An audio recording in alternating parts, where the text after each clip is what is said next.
Assalamualaikum warahmatullahi wabarakatuh. Alhamdulillahi rabbil alamin. Wassalatu wassalamu ala asrafil anbiya'i wal mursalin wa ala alihi wa sahbihi ajma'in. Amma ba'du. Pertama-tama, marilah kita panjatkan puji dan syukur kita kepada Allah Subhanahu wa Ta'ala, karena sudah memberi nikmat iman dan nikmat Islam kepada kita semua. Salawat serta salam tak lupa pula kita haturkan kepada junjungan kita Nabi besar Muhammad Sallallahu Alaihi Wasallam, kepada keluarganya, para sahabatnya, para rekan-rekannya, dan kita semua para umatnya yang insya Allah diberkahi oleh Allah Subhanahu wa Ta'ala. Amin amin ya rabbal alamin. Dewan juri yang saya muliakan, Bapak dan Ibu guru yang saya hormati, serta hadirin wal hadirat rahimakumullah. Ke pasar beli buah kelapa, jangan lupa memakai sepatu. Perkenalkan, nama saya Muhammad Zikri Maulana dari SMP Negeri 41, yang insya Allah pada kesempatan ini saya hanya ingin menyampaikan sepatah dua patah kata mengenai meneladani akhlak Rasulullah Sallallahu Alaihi Wasallam.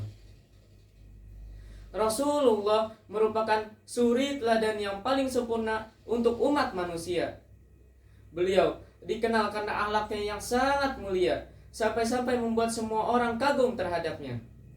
Bahkan dari orang yang awalnya tidak menyukai sama sekali tentang Islam menjadi suka. Karena apa? Karena kelakuan Nabi kita, Nabi Muhammad Sallallahu Alaihi Wasallam. Allah Subhanahu wa Ta'ala sendiri sudah menyebutkan di dalam Al-Quran, di dalam surat Al-Ahzab ayat 21, tentang mulianya Nabi kita, Nabi Muhammad Sallallahu Alaihi Wasallam. Di dalam surat Al-Ahzab ayat 21, Allah menjelaskan,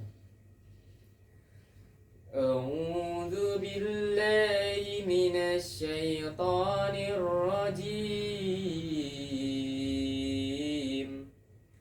Bismillahirrahmanirrahim. Laqad kana lakum fi Rasulillahi uswatun hasanatun liman kana yarjullaha wal yawmal akhir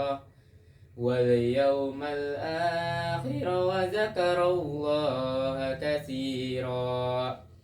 Yang artinya, sungguh telah ada pada diri Rasulullah itu contoh teladan yang baik bagimu, yaitu bagi orang yang mengharapkan rahmat Allah serta kedatangan hari kiamat, dan yang banyak mengingat Allah.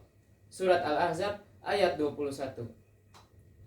Di dalam surat ini Allah menegaskan betapa mulianya Nabi kita, Nabi Muhammad SAW, sampai-sampai beliau dijadikan suri teladan yang paling sempurna untuk umat manusia. Beliau memiliki akhlak yang sangat mulia dan juga memiliki sifat-sifat yang mulia pula. Teman-temanku sekalian, apakah kalian tahu apa aja sih sifat-sifat Rasul itu? Sifat-sifat Rasul itu ada banyak. Di antaranya yang pertama adalah siddiq. Apa itu siddiq? Siddiq itu artinya jujur atau benar. Rasulullah SAW adalah orang yang sangat jujur. Itulah kenapa beliau bisa mendapatkan suatu gelar, yaitu gelar Al-Amin, yang artinya dapat dipercaya. Suatu gelar yang menunjukkan betapa mulianya Nabi kita, Nabi Muhammad SAW. Kita sebagai umatnya harus meneladani akhlak ini. Agar apa? Agar kita pun mulia di sisi Allah Subhanahu wa Ta'ala. Lanjut teman-temanku sekalian, sifat yang kedua adalah sifat sabar.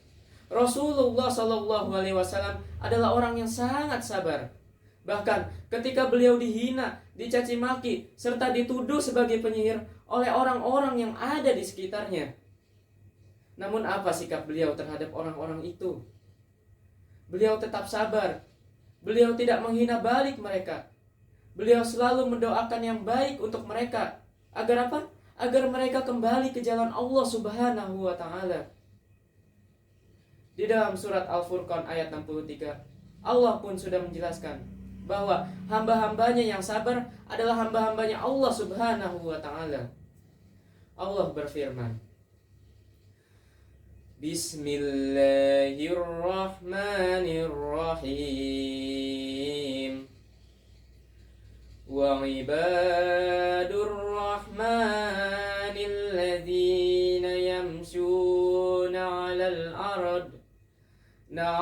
ardi hawna wa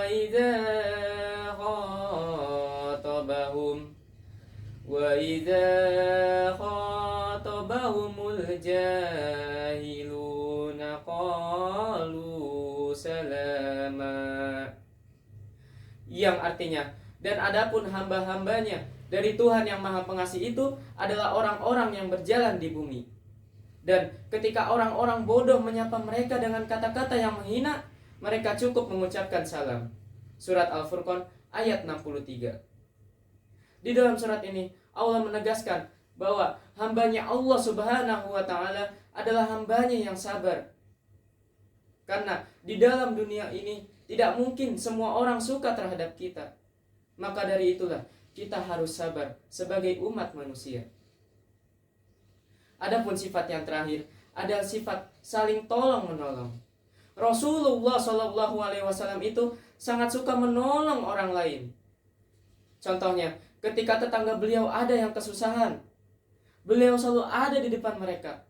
Beliau selalu hadir di depan mereka, menolong mereka, tanpa memikirkan rasa pamrih untuk dirinya sendiri, tanpa memikirkan timbal balik untuk dirinya sendiri.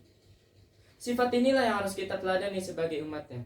Karena apa? Karena kita hidup saling bersosialisasi, saling berdampingan satu sama lain. Kita harus saling tolong-menolong. Allah Subhanahu wa Ta'ala sendiri sudah menyuruh kita untuk saling tolong-menolong dalam berbuat kebaikan. Di dalam surat Al-Maidah ayat kedua, Allah menjelaskan, Bismillahirrahmanirrahim. Wa ta'awanu 'alal birri wat taqwa wa la ta'awanu 'alal ismi wal udwan. Yang artinya, dan tolong menolonglah kamu dalam berbuat kebajikan dan takwa. Tapi janganlah tolong menolonglah kamu dalam berbuat keburukan dan dosa. Surat Al-Maidah ayat kedua. Jadi teman-temanku sekalian, apakah inti daripada ceramah ini? Inti daripada ceramah ini adalah jika kita ingin menjadi pribadi yang lebih baik, kita harus mengikuti apa yang sudah diajarkan oleh Rasul kita. Karena sesungguhnya apa yang sudah diajarkan oleh Rasul kita adalah sifat-sifat yang terbaik agar kita bisa teladani.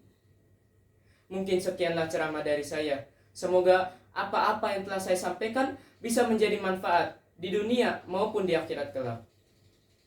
Saya mohon maaf apabila ada kesalahan kata dan kekurangan kata. Wabillahi taufiq wal hidayah. Wassalamualaikum warahmatullahi wabarakatuh.